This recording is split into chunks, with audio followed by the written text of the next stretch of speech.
Hey, what's up, everybody? True Boxing here. Thank you for coming back to get hit with the truth. So today we are continuing the True Boxing annual top 10s, as we are going to look at my number one light heavyweight in the world right now, the reigning undefeated and undisputed light heavyweight champion of the world, Artur Beterbiev.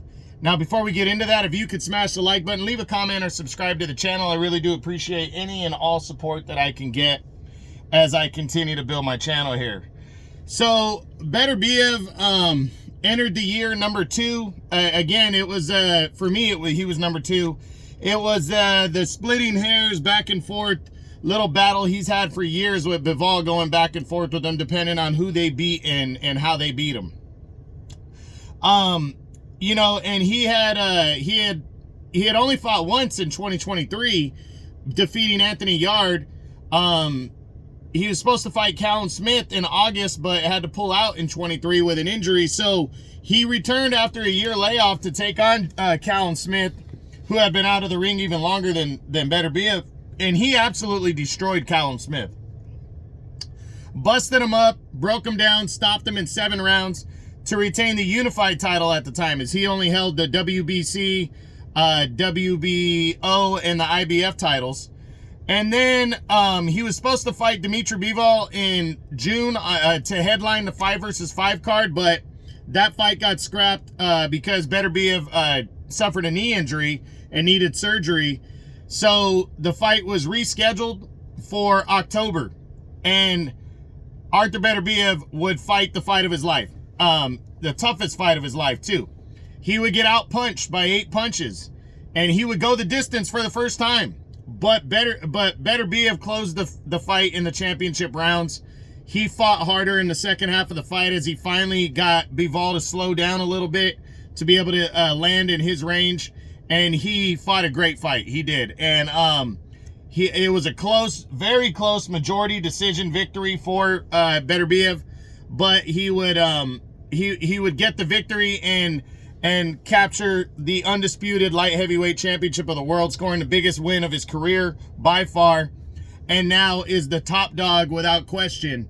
Well, there is question. I'm sorry, I shouldn't say that. I mean without question, because he is emphatically the undisputed champion. But there's a little controversy to some people. There was a lot of people that thought Bivol won the fight. Me personally, I thought Beterbiev pulled it out. I thought the closing rounds, he was doing the better work, and I felt like that eked it by, but it was razor thin close. I mean, I'm talking 6-6, 7-5 type shit at most. I mean, it was a very close fight, but Beterbiev did a great job, and congratulations to him. But he's not done, you know.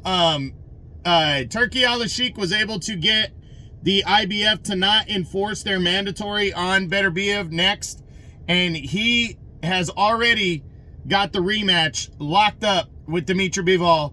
February 22nd, the last crescendo, it's called, brought to us by Riyadh Season, on DAZN pay-per-view, Artur Beterbiev and Dimitri Bivol 2.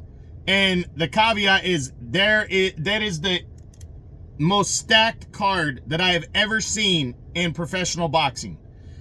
I am fucking super excited about this card.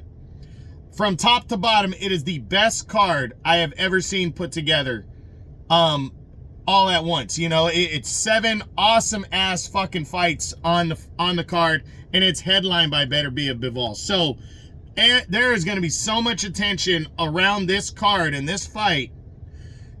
Beterbiev has a chance to prove that there is no doubt that he is the better man, and if he wins again, whether it be close, whether it be wide, he will leave no doubt that he is the reigning undisputed champ.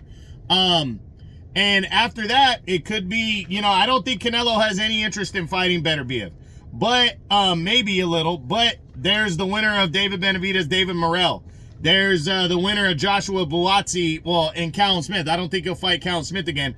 But if Joshua Buatsi defeats Callum Smith, he's an interim champ to one of the belts.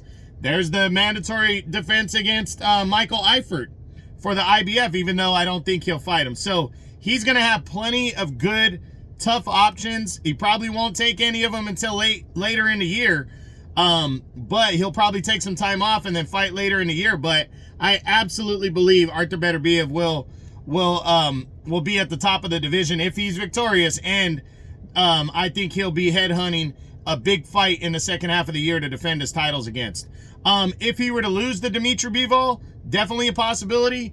I think, depending on how he loses, might take the rest of the year off, might get back into the mix and fight another top guy, because he'll be able to get still a top fight, and maybe a third fight with Bivol is on the table. We don't know, but I cannot wait to see this fight, February 22nd. Artur Beterbiev and Dimitri Bivol is a monster fucking rematch that I cannot wait for. The first fight was great. So we'll see what happens. But that's it. That's what I got. That is my #1 light heavyweight in the world right now. At 175 pounds, the reigning, undefeated, undisputed light heavyweight world champion Artur Beterbiev. As my True Boxing annual top 10s continue, ending 2024 and into 2025. I hope you enjoyed the video. If you did, smash the like button, leave a comment, or subscribe to the channel. I appreciate any and all support. This is True Boxing, and you've been hit with the truth.